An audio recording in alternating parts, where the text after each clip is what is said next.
Hey everybody, I'm Mike King from Desert Edge Physical Therapy. We're back with you again today, talking about running. If you're a runner out there, you've probably experienced some kind of pain. We're not talking about the emotional type, we're talking about the physical type. And that can happen in your knees, it can happen in your hip, it can happen in your feet, and it can happen, maybe IT band type of symptoms. All those things are pretty common. What I'd like to talk about today is how can we address those before they happen. So I'm going to talk about several mostly stretches that you should be working on if you're not already doing that. And so we're going to talk about, today I'll talk about hamstring stretching, quad stretching, buttock or hip stretching. We'll talk about calf stretching, which we've done in the past. And that's some of my go-tos. If we're doing some kind of stretching, we're going to be a major part of the way into feeling less pain when running. Most of us, we don't like to stretch. It takes too much time and effort, but stretching is often the key to making the pain go away. Strengthening being the key to keeping it away too. So we'll leave strengthening for another day, but today's stretching day is a preventative measure. So let's start off with a simple quad stretch. This is convenient. Convenience is key. We've talked about this before. And so you'll just do a typical standing quad stretch where you grab your ankle, you pull it towards your hip. Things to keep in mind is keeping that knee towards your opposite knee so you're close together. That keeps a nice thigh stretch. Also, you want to make sure you don't have back pain when doing it, so don't extend your back into it. If you need to tuck your tail, get a little bit larger a stretch, that's also a key. Quadriceps stretching or quad stretching, it's going to target the IT band. It's going to target your front hip, and even though you don't think it because you don't feel it there, it will target the back hip pain as well as an equal and opposite side stretch.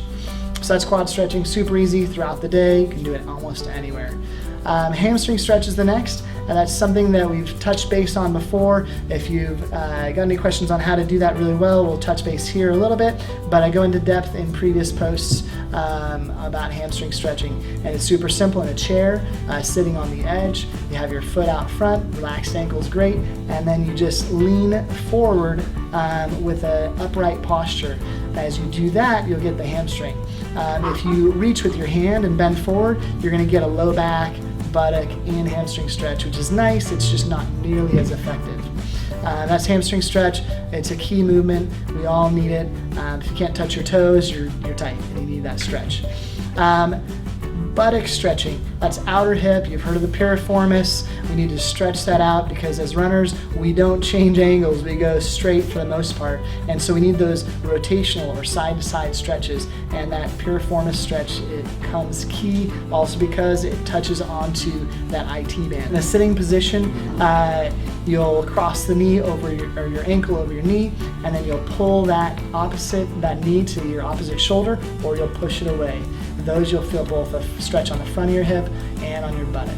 And those are great and just convenient. If you're at an office working, you can then do that stretch there. You can also do it at home. Pretty much any position you're sitting in, you can put an ankle on the knee and then just push or pull your knee, and you're gonna get that nice stretch.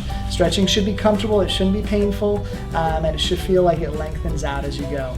Those are the keys. My favorite size of stretch is medium, so if you're stretching and you're like getting a large, you're actually probably protecting more than actually stretching, so it doesn't lengthen out. So keep that in mind. And then the last stretch I'd say would be an IT band stretch. Now, I say IT band stretch, I'm going to tell you the little secret. The IT band actually doesn't stretch. It's the tissue surrounding it that stretches, and so that's really what we're going to target here.